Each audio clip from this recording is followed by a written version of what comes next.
1896년 어느 날이었습니다. 1896년 언제입니까? 구한말이죠.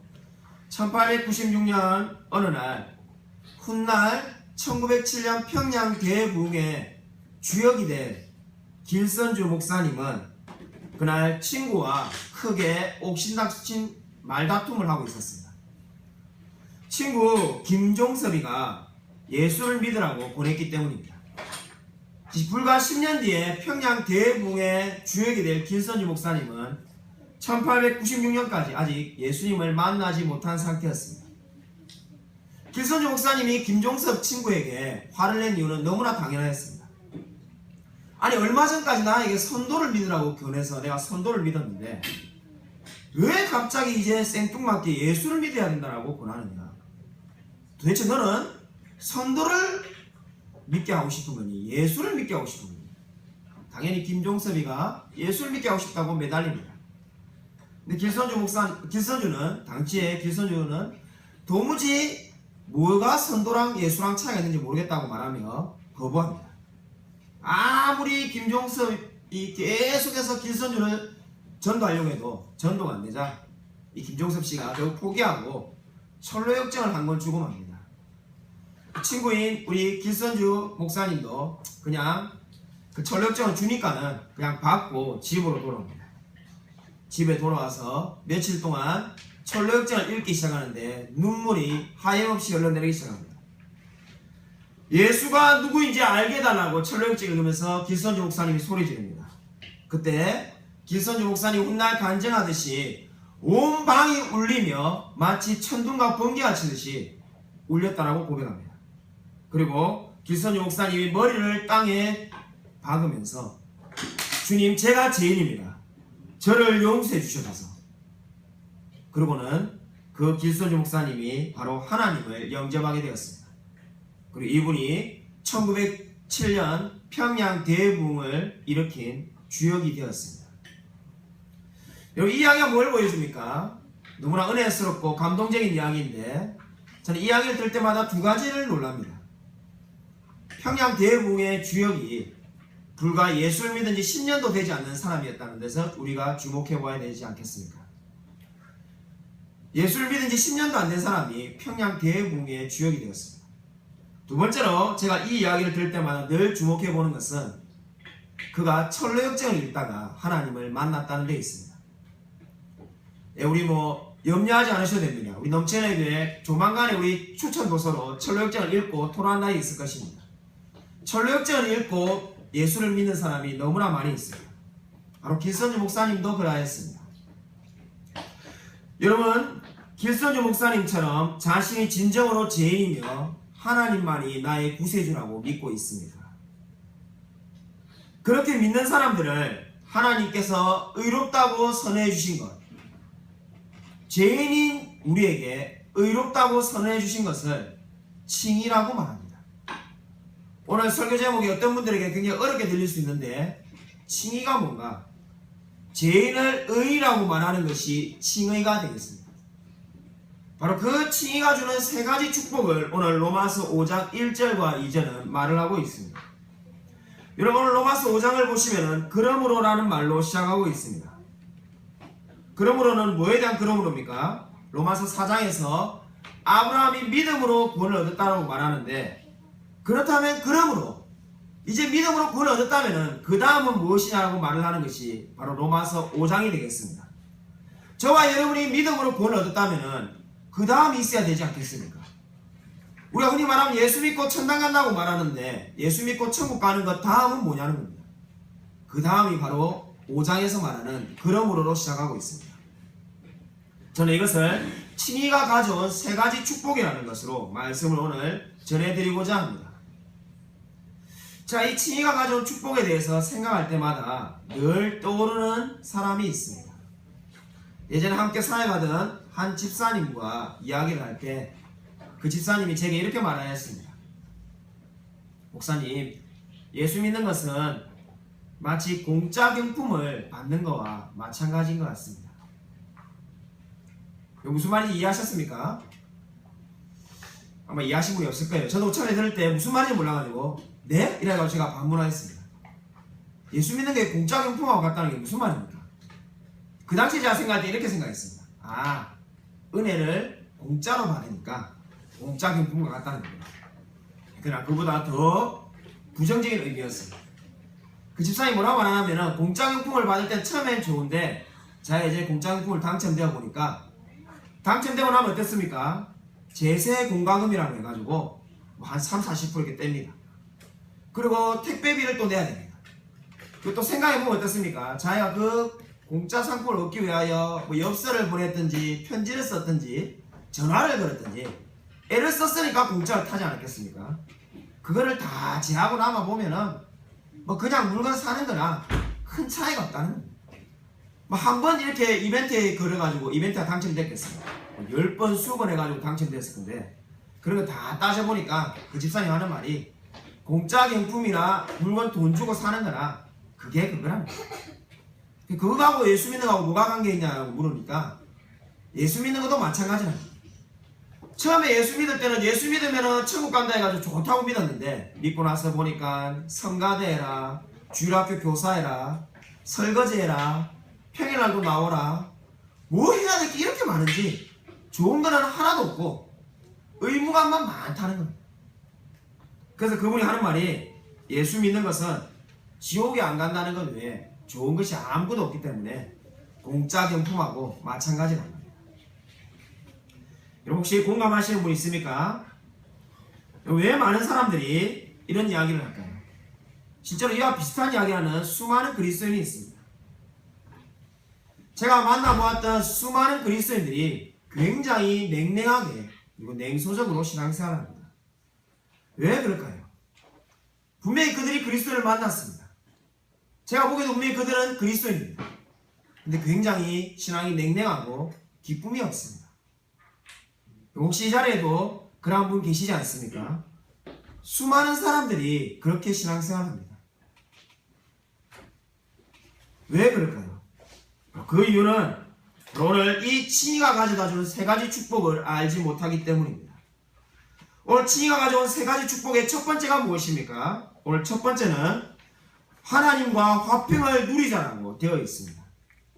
오늘 바울은 하나님과 화평을 누리자라고 말하며 우리가 칭의, 다시 말해서 구원을 받고 난 다음에 첫 번째 축복이 하나님과 화평을 누리는 데 있다라고 말을 하고 있습니다.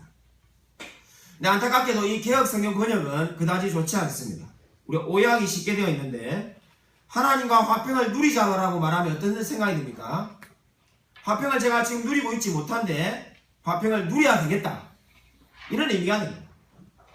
이건 명령행위니까 누리고 있지 못한 사람에게 누리자라고 권면하는 거죠. 마치 공부를 하지 않고 있는 아이에게 공부를 해라 이렇게 말하는 것과 똑같은 겁니다. 그러나 이 원문은 이렇게 되어 있지 않습니다. 이 원래 의미는 어떻습니까? 하나님과 화평을 누린다입니다. 그러니까 이미 하나님을 만난 사람이라면 하나님과 화평을 누리고 있다는 겁니다. 화평을 누리자는 것이 아니라 그리스도를 만난 사람이라면 모든 그리스도인들이 이미 하나님과 화평을 누리고 있습니다. 단지 그가 알고 있든지 알고 있지 못하든지 간에 그는 이미 하나님과 화평을 누리고 있습니다. 차이는 무엇입니까? 어떤 한 그리스도인은 그가 화평을 누리고 있는 것을 체험하며 기뻐하는 사람이 있고, 또 한 그리스도인은 그가 그리스도인에도 불구하고 이 놀라운 누림의 삶을 살고 있지 못할 뿐인 것입니다. 여러분은 이 두 가지 중에 어디에 살고 있습니까? 정말로 내가 하나님을 만났고 이미 제가 지난주와 지지난주에 설교한 것처럼 십자가를 만난 자라면, 십자가의 은혜를 입은 자라면 이제 그 은혜를 누리며 살아가고 있습니까? 아니면은 너무나 냉랭한 마음으로 어찌할 줄 모르고 방황하며 지내고 있지 않습니까? 아이언사이드의 목사님 책에 이런 내용이 나옵니다. 한 신자가 구원의 확신을 못 가져가지고 두려운 마음에 목사님께 찾아왔습니다. 목사님, 제가 죽으면 정말로 천국에 갈까요? 그냥 그 목사님이 당연히 천국에 가지 않겠냐라고 말을 합니다. 그냥 이 신자가 너무나 두려워가지고 저는 죽으면 그렇게 갈 자신이 없습니다. 그냥 목사님이 이렇게 말합니다. 예수님의 죽으심과 부활을 정말로 믿습니까?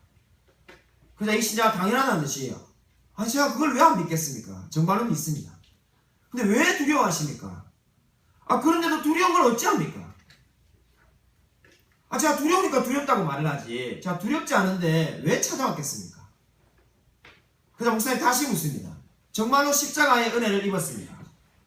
목사님 제가 정말 십자가를 믿는다니까요. 믿는데 구원이 떨어질까 싶어서 지옥에 갈까 싶어서 두렵다니까요. 저를 좀 도와주십시오. 이 신자의 상태가 어떻습니까? 바로 오늘 우리가 말한 그 상태죠. 로마서 4장까지의 믿음의 은혜를 받았고 십자가의 은혜를 받았지만은 구원을 기쁨을 누리지 못하는 그러한 상태에 있는 자였습니다. 거기에 대해서 이 목사님이 뭐라고 말했는지 아십니까?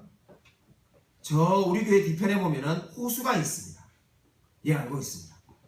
그 호수에 가면은 낚시 금지라는 표지판이 있죠. 네, 알고 있습니다. 바로 그와 마찬가지입니다. 성도님이 물고기라고 생각해 보십시오.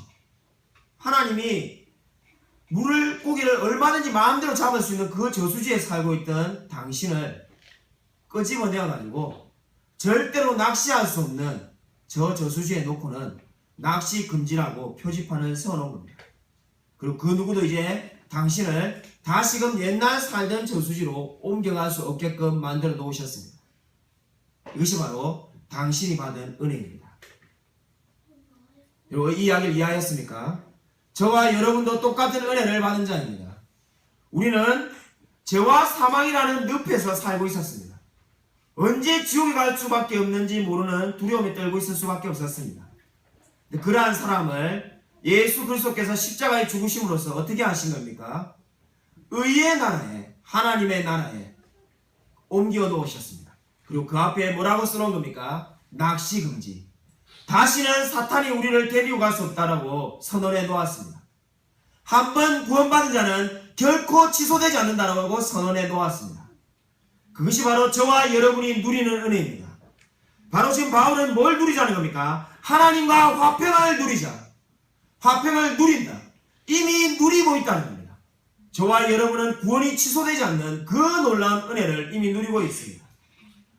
여러분이 오늘 죄를 지어가지고 오늘 아침에도 혹시 부부싸움을 하거나 자녀에게 화를 내거나 낙심하면서 온 적이 없습니까? 나는 왜 이렇게 계속 죄를 지을까? 왜 넘어질까? 그렇죠. 우리를 끊임없이 낙심하게 만듭니다. 그때마다 여러분 이 위대한 진리를 믿으십시오. 절대 여러분이 예전의 상태로 사탄과 마귀의 종이었던 상태로 돌아가지 않습니다.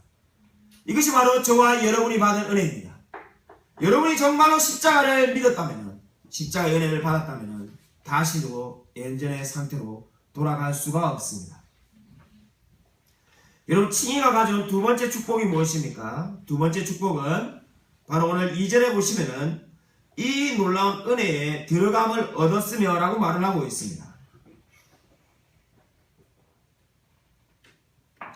이 은혜에 들어감을 얻었으며, 들어감을 얻었다는 말은 도달하게 되었다라는 뜻을 단어를 우리가 그렇게 표현하였습니다.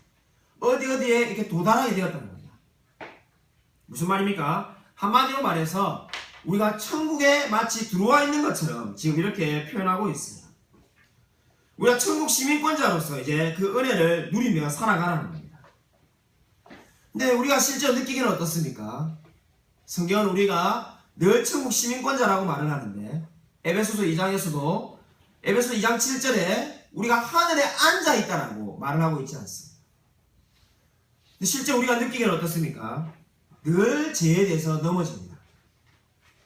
우리가 교회에 오면은 말씀을 들으면 뭐라고 말합니까? 죄를 짓지 마라고 말합니다. 그러나 세상에 나가면은 또 금방 죄를 짓습니다. 여러분 왜 성경은 끊임없이 죄를 짓지 말라고 말할까요? 죄를 지을 때 가장 먼저 일어나는 현상이 무엇입니까? 여러분 죄를 지을 때 우리에게 찾아오는 첫 번째 반응이 무엇인지 아십니까? 거듭난 하나님의 자녀가 죄를 짓게 될 때 하나님의 자녀와 하나님과의 아름다운 교제가 즉각적으로 중단되게 됩니다. 너무나 놀라셨습니까? 다시 말하겠습니다. 저와 여러분이 죄를 지을 때 하나님과 우리의 교제가 그 순간에 바로 중단되게 되어 있습니다. 이 말을 결코 오해하지 마십시오. 이 말을 오해하지 않기 위해 제가 이미 말하였습니다. 저와 여러분의 구원은 취소되지 않습니다. 그런데 어떻게 된다는 겁니까? 하나님과의 교제가 중단되는 것입니다. 쉽게 이렇게 제가 예를 들 수 있겠습니다. 아버지와 아들이 있는데 부자간에 싸움을 한다고 생각해 보십시오. 싸움을 아무리 심하게 한들 부자간의 관계는 결코 없어지지 않습니다. 근데 우리 아버지하고 저도 어렸을 때 많이 싸웠는데, 제가 혈기로 20대 때 많이 대들었는데, 그때마다 아버지가 자기 자식으로 생각하지 않겠다고 그거를 할 때도 있었습니다. 제가 먼저 아버지라고 여기지 않는다고 말했기 때문에 나온 반응이긴 한데, 어쨌든 막 서로가 이제 막 그렇게 막 이렇게 싸울 때가 있습니다. 그거를 배우고 나면 어떻습니까? 며칠 동안 말도 안 하고 지내죠. 그럼 어떻습니까? 아버지와 아들의 관계가 신분이 변화되지 않습니다. 이 관계를 잘 생각해 보십시오. 여러분과 하나님의 관계도 마찬가지입니다. 여러분이 구원을 받고 난 다음에 이제 하나님의 자녀가 되었습니다. 이 사실은 절대로 변하지 않습니다. 마치 세상의 아버지와 아들처럼 아무리 부인을 하더라도 그 아버지와 아들의 관계는 바뀌지 않습니다.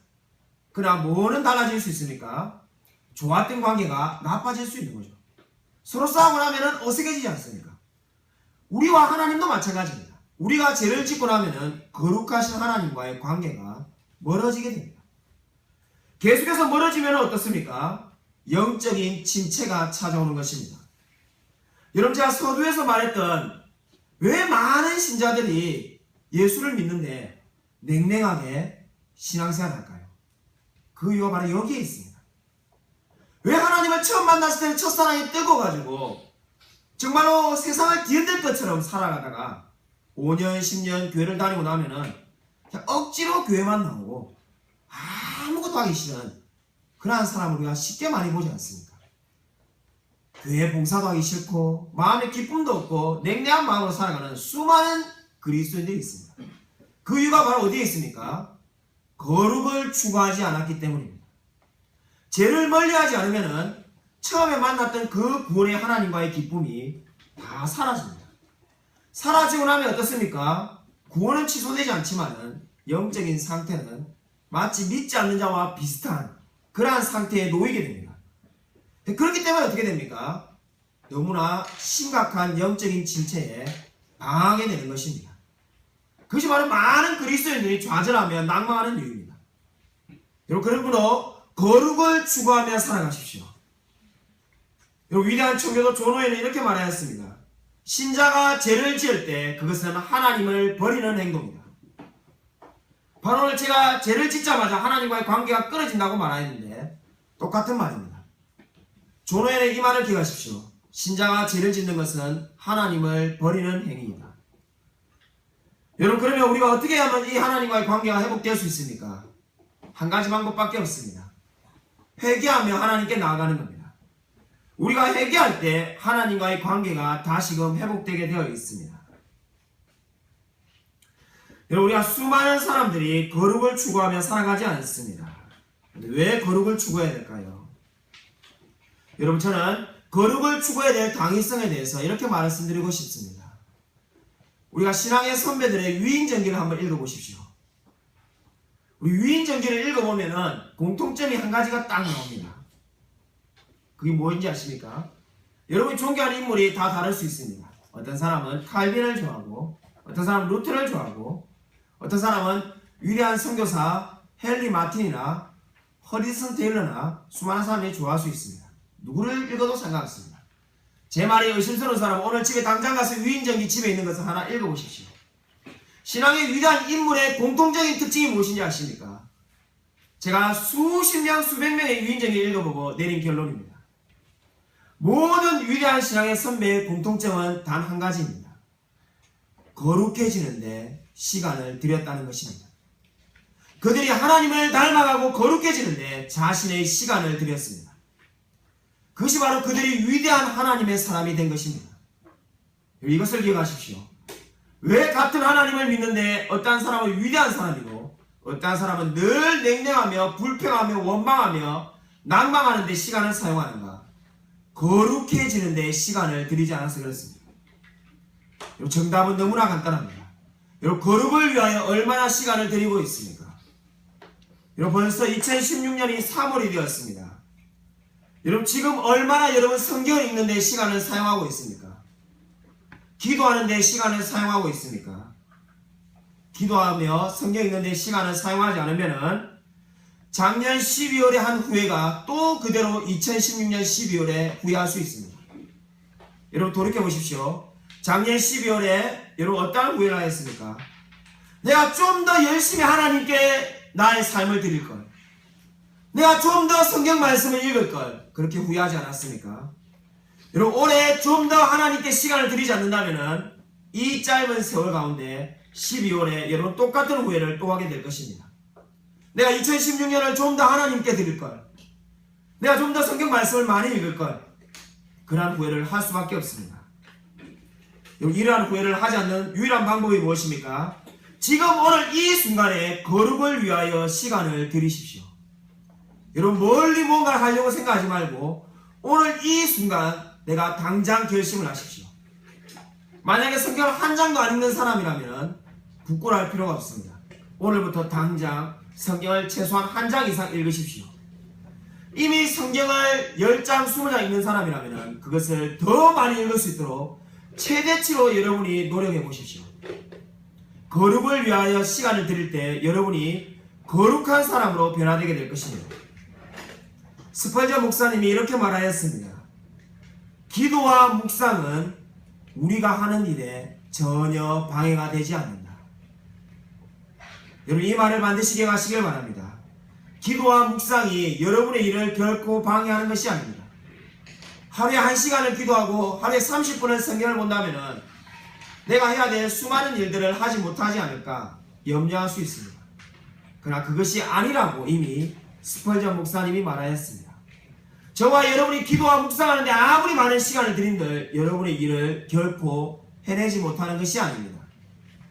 오히려 기도와 묵상을 하지 않으면 어떤 일이 벌어집니까? 그 많은 시간들을 다 TV 보는데 쓰게 됩니다. 제가 예전에 첫 사역지죠. 저 안양에 있는 교회에서 사역을 할 때 신혼 때였는데, 신혼 때 조그마한 TV가 하나 있었습니다. 우리 집에 온 분들은 다 아실 거예요.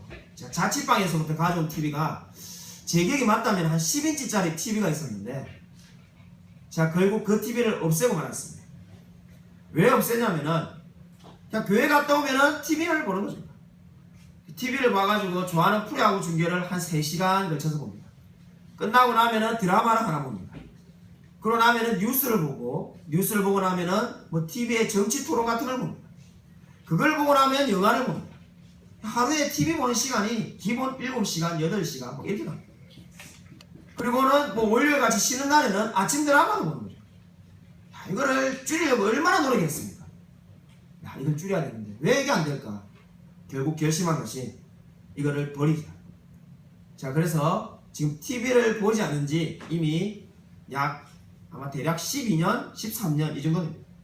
자, 신혼을 아예 TV와 함께 살았어요. TV를 얼마나 많이 보았는지 그냥 막 앉으면 TV만 보는 거예요. 여러분에게 거룩에 방해되는 것이 무엇입니까? 제가 왜 부끄러운 제 과거를 이야기했냐면은 여러분이 기도를 적게 하고 있다면은 기도를 방해하는 뭔가가 분명히 있을 것입니다. 여러분이 성경을 못 읽고 있다면은 성경을 읽는 데 방해하는 것이 분명히 있습니다. 목사님, 제가 직장이 바빠서 그렇습니다. 퇴근을 11시 하는데 언제 성경을 읽겠습니까? 아무리 삶이 바빠도 성경을 하루에 한 장도 못 읽을 만큼 바쁜 직장은 없습니다. 결코 그럴 수가 없습니다. 여러분의 삶을 한번 제대로 보아보십시오. 진정 여러분은 거룩을 추구하며 살아가고 있습니까? 결코 여러분에게 마음 아픈 이야기를 하려고 이렇게 이야기하는 것이 아닙니다. 지금 결심하지 않으면 올 년 만에 똑같은 후회를 또 하게 됩니다. 내가 왜 거룩을 추구하지 않았을까? 왜 하나님께 시간을 더 드리지 않았을까? 거룩을 추구하는 데 시간을 들이십시오. 그것만이 여러분이 냉랭해지지 않으며 늘 열정적인 그리스도인으로 살아갈 수 있습니다. 오늘 세 번째로 칭의가 가져다는 축복을 말씀드리고자 합니다. 오늘 세 번째로 칭의가 가져다 주는 축복은 하나님의 영광을 바라고 즐거워하는 이라고 말을 하고 있습니다. 여기서 하나님의 영광을 바라고 즐거워한다는 것이 무엇입니까? 바로 천국을 소망한다는 것입니다. 여러분은 천국을 소망하며 살아가고 있습니다. 여기서 하나님의 영광을 바라고 즐거워하는 것은 쉽게 말을 하면은 깡총깡총 뛰며 즐거워한다는 겁니다. 이 의미를 잘 살리면은 마치 신부가 내일 결혼식을 앞두고 깡총깡총 뛰며 설레는 것처럼 천국을 바라볼 때 그렇게 설레는 마음이 있다는 겁니다. 여러분 정말로 천국을 소망하며 살아갑니까? 여러분 정말 천국을 생각하며 깡총깡총 뛰며 즐거워하는 마음이 있습니까? 저는 솔직히 그러지 않은 때가 있었습니다. 저는 모태신앙이었는데 제가 이렇게 신앙이 생기고 난 다음에 이 천국을 생각하면은 깡총깡총 뛰며 기뻐하기보다는 천국에 가면 얼마나 지루할까 이런 생각을 너무나 많이 가졌습니다. 여러분 이 웃으시는 분은 공감하신 것 같고 웃지 않은 분은 너무나 홀리하셔서 한 번도 그런 생각 안 했다면은 뭐 형편없는 목사를 만난 것을 죄송스럽게 생각합니다. 저는 솔직히 천국 가면 지루하지 않을까 하는 고민을 몇 년에 걸쳐서 했습니다. 그리고 그 해답을 얻은 거죠. 제가 왜 지루할까 생각했냐면은 여러분 한번 생각을 해보십시오. 결혼을 해보신 분이라면은 그럴 겁니다. 여러분 연애 때만큼 설레는 마음이 결혼을 했는지 한 10년 지난 데 있습니까? 그 여를 만나러 가는 그 데이트할 때 그 설레는 마음이 아침에 눈을 뜰 때 똑같이 드는 사람이 누가 있습니까? 아니 이런 마음이 들지 않는데 천국에 가면 어떻습니까? 하나님을 영원히 보고 산다는데 같은 사람을 10년만 봐도 이게 힘든데 영원히 하나님을 이제 봐야 되는데 거기에서는 뭐 딴 데 갈 데도 없고 하나님과 영원히 봐야 되는데 이게 얼마나 지루할까 제가 생각합니다. 두 번째로 제가 왜 지루할까 그 당시에 생각했냐면은 이 예배를 지금 1시간만 드려도 그죠? 목사님 설교가 지루하면은 손톱을 만지는 사람도 있고 집에 가서 내가 뭐 할까 딴 생각하는 사람도 있고 이러는데 이제 천국 가면 어떻게 됩니까? 천국 가면 여러분이 좋아하는 프로야구가 있는 것도 아니고 영화가 있는 것도 아닙니다. 이제 늘 예배만 영원히 드려야 되는데 아마 지금 오늘 하루 종일 지금 24시간 부흥회라도 여러분이 지루할 판국인데 아니 영원히 어떻게 예배를 드리는가? 제가 생각해보니까 이 두 가지 생각을 딱 하고 나니까 천국 가고 싶은 마음이 딱 사라지네요. 이거 정말로 지루하겠구나. 여러분 그런 생각이 들지 않습니까? 여러분 해답이 있습니까? 제가 이 두 가지 생각이 잘못됐다는 것을 성경을 통해서 알게 되었습니다. 여러분 천국이 지루할 거라는 생각이 잘못된 이유가 두 가지가 있습니다. 왜 우리가 천국이 지루할 거라고 잘못된 생각을 가지게 됩니까? 첫 번째 이유는 우리가 죄를 사랑하기 때문입니다. 우리가 죄를 사랑하기 때문에 천국에 죄가 없으니까 지루할 거라고 생각하는 거죠. 복잡하게 생각할 것이 없고 여러분 아침 드라마가 혹시 이런 드라마 있으면 여러분 보겠습니까? 제가 PD가 돼가지고 아침 드라마를 제작했는데 죄 짓는 내용은 하나도 없고 뭐 불륜이나 도덕질하는 거나 이런 건 아무것도 없고 서로 아침이라면 늘 웃으면서 인사하고 늘 물건 떨어지면 대신 주워주고 서로 늘 힘내세요 격려하는 그런 직장생활 그런 모습들만 가지고 15부작 드라마를 만들면 여러분 보시겠습니까? 아무도 안 볼 거예요. 그 이유가 어디 있습니까? 실제로 미국에 성경 인물을 만들었는데 제일 팔리지 않은 인물이 누군지 아십니까? 요셉 이야기죠. 요셉이 보디발 장군의 아내와 바람을 피지 않고 성공하기 때문에 아무도 사보지 않습니다. 똑같은 이야기가 뭐 되어 있습니까? 저와 여러분이 왜 우리가 막장 드라마 같은 아침 드라마를 좋아합니까? 죄를 짓기 때문입니다. 우리 몸에 마음에 있는 그 죄 짓는 본성을 그대로 나타내 주니까 그것이 너무나 재밌는 겁니다. 정말 안 그럴 것 같습니까? 죄 짓지 않는 드라마 여러분 절대로 안 보실 겁니다. 그것이 바로 우리가 천국이 지루할 거라고 오해하는 이유입니다. 천국에 가면 죄 짓는 이야기가 아무것도 없는데 거기서 무슨 재미로 살 것인가 생각하면 깝깝하지 않습니까? 그러나 그것이 왜 잘못된 겁니까? 이제 저와 여러분은 천국에 완전히 의로운 자가 되기 때문에 죄를 사랑한 것이 아니라 의를 사랑하게 됩니다. 그때는 지금 마치 우리가 죄 짓는 이야기가 솔깃하게 들리는 것처럼 누가 바람이 났다더라, 누가 죄를 지었다더라, 이런 가십거리가 너무나 쏠개해진 것처럼 그때는 이제 뭐가 가장 관심 있게 됩니까? 하나님을 더 영화롭게 할 수 있는가? 어떻게 하면 우리가 하나님을 더 의지할 수 있는가? 거기에만 관심이 쏠리게 됩니다. 그러므로 천국에 가면 절대로 지루하지가 않습니다. 그리고 두 번째로 우리가 지루할 거라고 오해하는 이유가 어디 있습니까? 아니, 연애를 1년만 해도 지루한데 한 여자랑 한 남자랑 10년만 살아도 쉽지가 않은데 어떻게 하나님과 영원히 살 것인가? 이제 내가 모든 걸 다 알면 재미가 없는데, 그렇지 않습니까? 그게 흥미가 없죠. 똑같은 영화 100번 볼 수 있는 사람 있습니까? 없습니다. 여기에 우리가 천국이 지루할 거라고 오해하는 것입니다.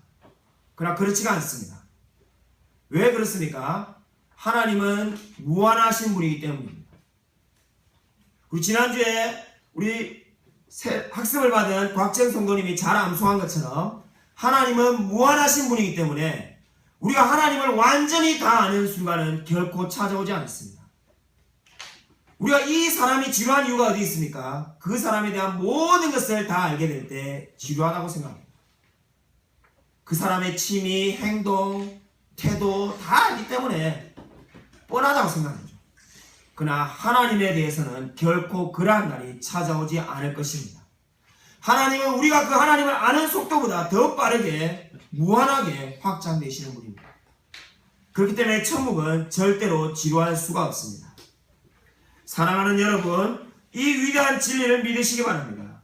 여러분은 절대로 천국에 가서 지루할 여유가 없을 것입니다. 천국에 가면 결코 재미없어서 뭘 하고 있을까 고민할 필요가 없습니다. 그것은 바로 저와 여러분이 죄인이기 때문에 드는 오해에 불과한 것입니다. 사랑하는 여러분, 천국을 소망하는 마음을 가지며 살아가십시오. 위대한 종교개혁자 마틴 루터는 천국에 가면 3번 놀랄 거라고 말하였습니다. 어떻게 3번 놀라는 겁니까? 첫 번째로 그가 천국에 오지 않을 거라고 생각했던 사람이 와 있기 때문에 놀랄 거라고 말하였습니다. 그죠? 우리도 지금 천국에 못 갈 거라고 생각하는 사람이 솔직히 있죠. 우리 주위에. 그 사람이 천국에 와 있어서 놀랄 거라고 말하였습니다. 두 번째로 마틴 루터는 천국에 절대로 반드시 있을 거라고 생각했던 사람이 오지 않아서 놀랄 거라고 말하였습니다. 그렇죠. 우리가 왔을 때 정말로 반드시 있을 거라고 생각하는 사람이 오지 않아서 놀랄 거라고. 근데 루터는 이 두 번의 놀라움과는 비교가 되지 않는 세 번째 놀라움이 있을 거라고 말하였습니다. 그것은 바로 마틴 루터 자신이 천국에 간 것이 가장 놀랍다는 겁니다. 이 말이 무슨 말입니까? 나 같은 죄인이 어떻게 천국에 들어갔는지 말로 설명할 방법이 없다는 겁니다. 죄로 인해 죽을 수밖에 없는 나 같은 죄인이 어떻게 천국에 왔는지 너무나 놀랍고 또 놀랍다는 것이 위대한 신앙의 선배 루터의 고백이었습니다. 사랑하는 여러분, 정말로 거듭난 사람입니까? 그렇다면 저와 여러분이 천국의 시민권자가 되었다는 이 놀라운 진리로 인하여 기뻐하십시오. 저와 여러분 같은 죄인이 어떻게 천국에 들어갈 수 있겠습니까? 제가 아까 여러분에게 거룩을 추구하라는 근거가 어디에 있습니까? 저와 여러분이 이제 변하지 않는 천국 시민권자가 되었기 때문입니다. 거룩을 추구하며 살아가지 않으면 후회할 수밖에 없는 이유가 바로 거기에 있습니다. 여러분, 이 세 가지 축복을 기억하시기 바랍니다. 여러분, 지금 하나님과 화평을 누리고 있습니까? 그리고 거룩을 추구하며 살아가고 있습니까? 그리고 천국을 소망하며 살아가고 있습니까? 이것이 저와 여러분이 구원을 받았기 때문에 누리는 세 가지 축복입니다. 아무쪼록 거듭난 자로서 이 세 가지 축복을 누리며 늘 하나님께 영광 돌리며 살아가는 저와 우리 모든 성도님들이 다 되시기를 주님의 이름으로 간절히 축원드립니다.